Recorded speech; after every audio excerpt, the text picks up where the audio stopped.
Well, ladies and gentlemen, I have no doubt that you are as excited as we are here, and the crowd is in this arena. Garry Tonon versus Dillon Danis is underway. 81.6 kilo no-gi match. Absolutely no love lost between these two. Josh Palmer, Tom Barlow, Nick Osipchek calling all the action here from Polaris 5, live and exclusive on UFC Fight Pass. I think they should have done a loser has to change their haircut a bit on this one, lads. I mean, you know, Dillon Danis has been saying a lot of things about the squad in general and about Garry Tonon, and Tonon has been dressing up in various props and costumes to pretend to be Dillon. Even went and got a henna tattoo yesterday on his arm for the weigh-ins.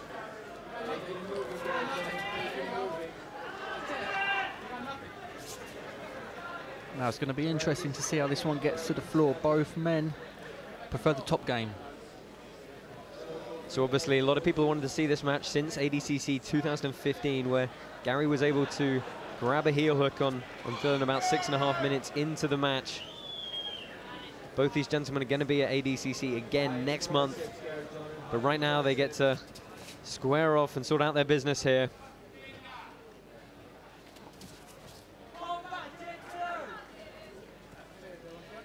Both these guys still incredibly young as well. Oh, Garry looking for that scissor entry. Tonon 25, Danis 24.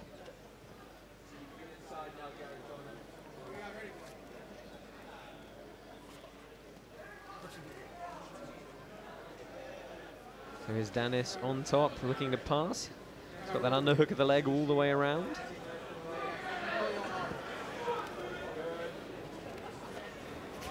Danis, the self-proclaimed most controversial figure in the sport, thriving off of the notoriety. Ooh, big, strong arm drag position for Tonon. He's not letting that go. The interesting thing about Tonon's... Oh, tries the arm drag to the inside trip. I was going to say, the interesting thing about Tonon's game is he usually gets so loose and relaxed, and he thrives off those obscure, scrambly positions that you think there's no possible way he can really be offensive from here. But all of a sudden, he rolls or dives, and you know he finds that 4-1-1 leg lock. Yeah, it's such loose style of jiu-jitsu. It really allows him to roll through different techniques. And it's really a product of the submission-only game, where you know points are not a concern. You don't really have to worry about if someone passes. You can just regard, and he drops. Tonon does have excellent wrestling. I mean, we've seen it time and time again. Not afraid to really wrestle his way into positions. I mean, this is a guy who went toe-to-toe with Husama Polaris here on this show. What an epic matchup that was. If you haven't seen it, you've got to watch the replay. Yeah, and in their previous match in the ADCC, Tonon was able to take Danis down a number of times, I think. Garry showing his right hip as though he's going to try and hit that kind of Basami leg entry. Danis matching him hip for hip. Been a tough competition year for Dillon Danis since he split from Marcelo Garcia Academy. Lost both his opening round matches at Worlds. And obviously he had that tough match against Jake Shields on another submission-only show, losing in overtime. But I mean, looked very good when we saw him at Polaris 4, tail end of last year, beat Jackson Souza by inside heel hook. But as you say, he's still so very young and really considers himself a martial artist, not just a grappler. Very vocal about how he's one day looking forward to transitioning into MMA. Bellator, in fact, very soon. Of course, his mentor in MMA is the notorious Conor McGregor. Been spending a lot of time with Conor in the run-up to his second Nate Diaz fight, trying to tighten that wrestling and jiu-jitsu game up.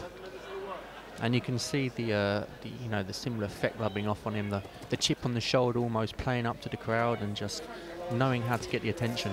Tonon again looking for that arm drag. Tonon's really being a lot more active than Danis is in this match so far, looking for the different takedowns. Danis seems more concerned with kind of pushing him around the mat. Yeah, it's interesting that they keep locking up with these kind of open palm grips and then sometimes the fingers interlaced. It's very common in wrestling. Very nice double leg. What a great spool as well by Danis. Tonon quickly rolling, looking for an attack. Yeah, I honestly thought Danis was going to complete that takedown, but sorry, Tonon was going to complete that takedown, but Danis able to get his hips engaged at the last moment. Knee in the middle here. Oh, and a good bite of the heel for Garry Tonon. Just getting dragged across the mat by Dillon Danis.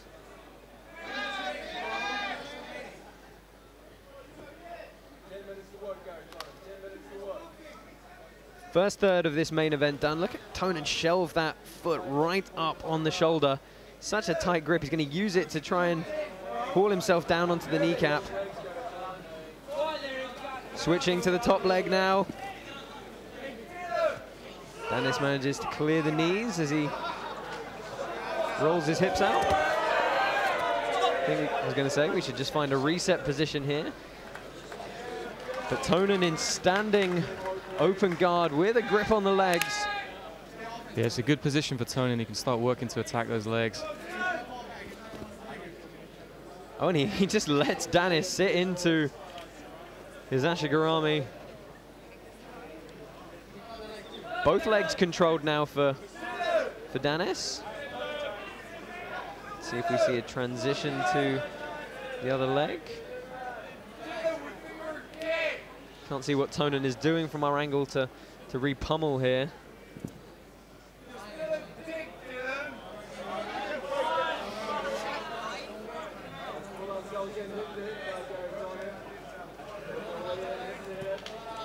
Yeah, Garry just looks he's sticking on that ankle and trying to get his hips into the right position.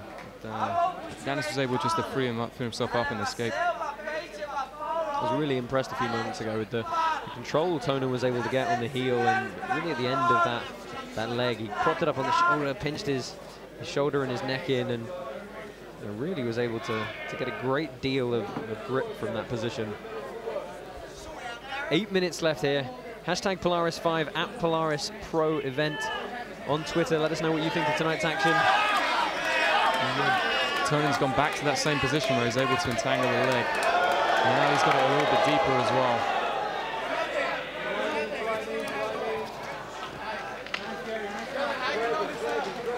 Dillon very comfortable throughout all of that, but it's still warning signs. Can't get too complacent. Dillon seems very just comfortable just to keep defending, not expose himself to anything. Well, Manchikera in the corner of Dillon Danis, calling for him to put Tonon on the defensive, engage some of his passing ability. Oh, good attempt at the back. Tonon is not free of this yet. Tonon's transitioning straight away towards the legs Toe of hold Danis. by Garry Tonon here. Yeah, he's got the figure four grip looked up. The question is, can he actually isolate the rest of the hip or the knee enough to make use of it? And he can't, as he follows Danis back to the feet. So one question a lot of people had about this match was, how have each of these guys progressed since the last time we saw them? Because it has been 2 years. Obviously, Dillon's been through a few up and downs as he sprawls a shot here. Garry looking to invert, grab this leg. Whereas Tonon is training relentlessly, competing relentlessly. And that was going to be the question. What's the rate of progression for each of them been since the last time they fought? And you know, depending on your setup, you know, your lifestyle, your camp, how well you're getting on with your coaches and how long you've been with your coaches, that can all affect your performance as well.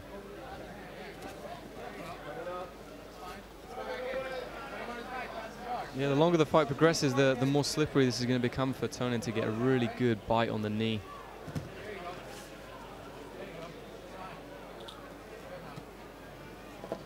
Yeah, Danis looking to pass again.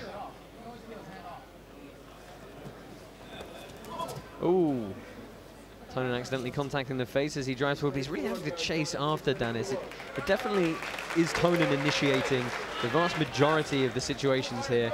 And that's obviously all going to play into the judging criteria. Yeah, as we approach the final third, as a judge, you'd have to give the advantage here to Tonon. Yeah, our three judges, Matt side tonight, Dave Enuma, Dan Hardy, and Mark Goddard, all going to be making the determinations should this match go the distance. Something we've seen from Tonon before, the flying triangle attempts. Yeah, Tonon's definitely been the aggressor in all of these situations. Well, this is Danis. Looking, you see how Tonon just drives the leg away. Well, Danis trying to go belly down here on this straight footlock. Tonon trying to re-pummel for the inside position with his right leg. You see just how, again, how he has to chase Danis across the mat. We're going to reset in the middle. Well, let's see if Tonon can get an entry from this top position. Most of the time he's had to do it from a guard.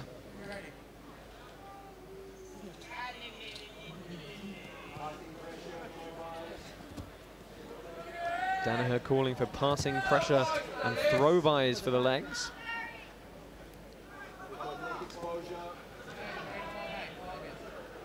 I mean, it's so funny. Garry Tonon used to be known as the guy who would get on your back and absolutely wring your neck for all it was worth. And then all of a sudden, the leg lock started coming through. And the Danaher Death Squad, now renowned for really driving the modern leg lock game forward. Tonon having to follow him up, just not able to keep the control right up on the hip. Yeah, Danis is really exploding out of any of these leg attacks, making it difficult for Tonon to connect to different things. As you said, Tom, it's going to get slipperier and slipperier. I mean, we're what, 11 and a half minutes almost into this match.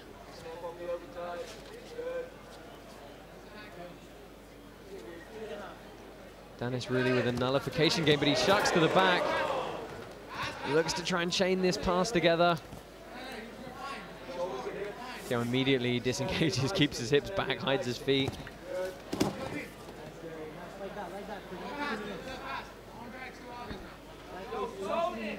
Gary's corner asking for him to keep the pace real high for the remainder of the match. Yeah, I think you know, these guys they're working at quite a rate. The entries have to be explosive, the escapes have to be explosive. Tonon with a more traditional half guard here.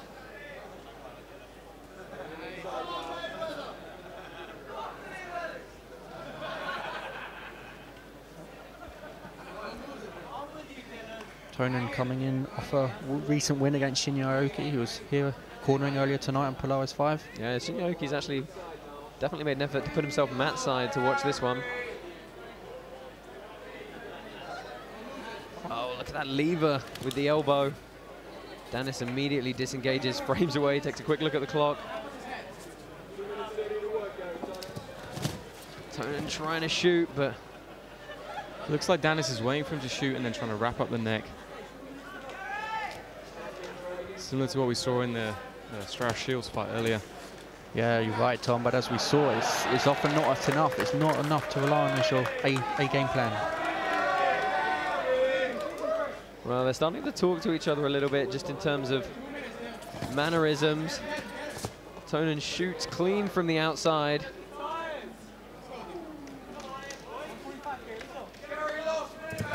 .145 left in this one. I mean, there's no doubt really in my mind that Tonon is the guy working the most. You know, his work rate's been phenomenal, but just can't seem to get a purchase on Danis at any point. Yeah, Danis seems just content to kind of disengage any time that he gets in any trouble. Not really being aggressive in his attacks.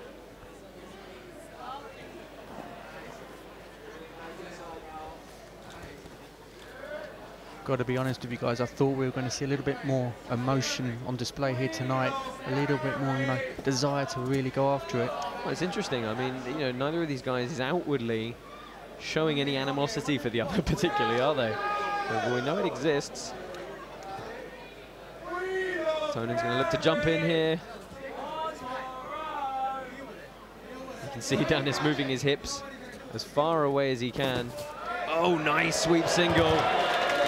Good takedown for Garry Tonon. That's all points on the judges' scorecards. 40 seconds left here. See if he steps over for that far leg.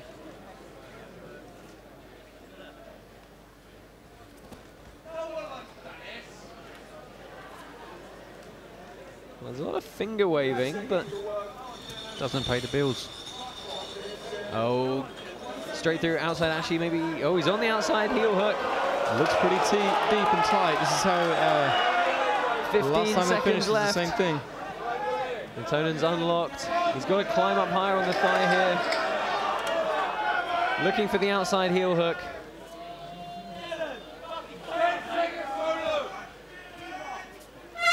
And time expires here. Garry Tonon and Dillon Danis go the distance, good pace throughout.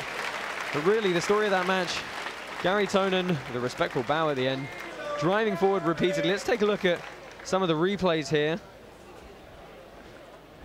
Again, you can see just Tonon using interesting attacks, just continually working forward. He was really the more aggressive throughout the whole fight, trying to catch Danis and trying to keep hold of him. I think Danis is going to be a little bit disappointed with his own performance tonight. He didn't really leave it all on the mats. Could have taken a little bit more risks and just put the extra 5–10% in. Yeah, indeed. Really, it was always Tonon that had the best attacks throughout this whole match, particularly at the end when he got deep on that knee finally. There's just not quite enough time to finish it. Dillon engaging with the audience here.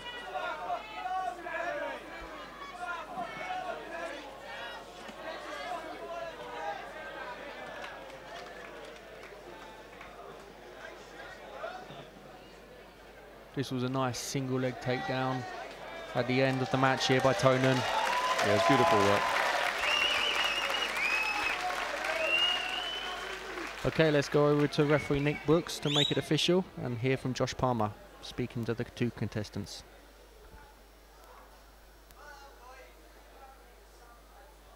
By unanimous decision, Garry Tonon.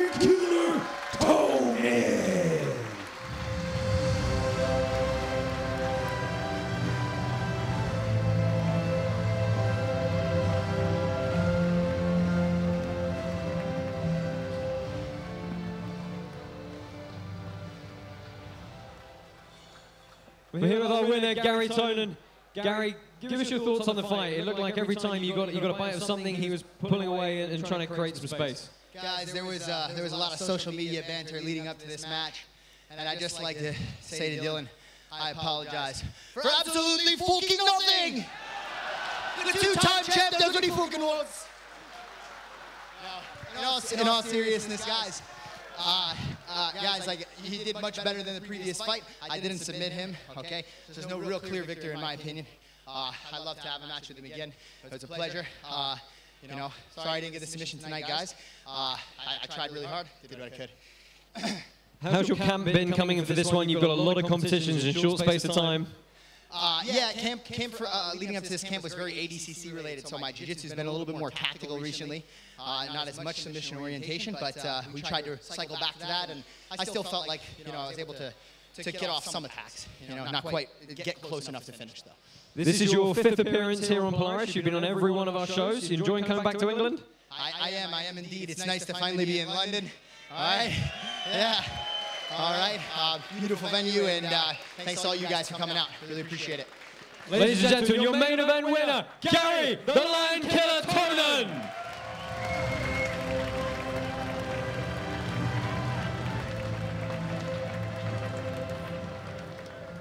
Here with our runner-up, Dillon Danis. Dylan, run up to this match, a lot of back and forth. You called the guys one-trick ponies. What do you want to say after this match? I don't think there's anything to say, you know. He beat me fair and square, and that's it. He's a really good grappler, man, and he did what he had to do.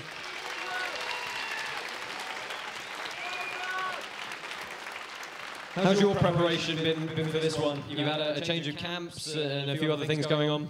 Everything was good. It was 100%, and you know what? I just got to fix the mistakes that I made and then come back stronger. Was there anything different coming at you from the last time you guys fought? No, I know what he's good at. I know what he does, and you know, the first time I just fucked up. You know, this time I was more aware of all his submissions and stuff, and I felt fine in there. You know, I would like to do it a no time limit match. Ladies and gentlemen, Dillon Danis.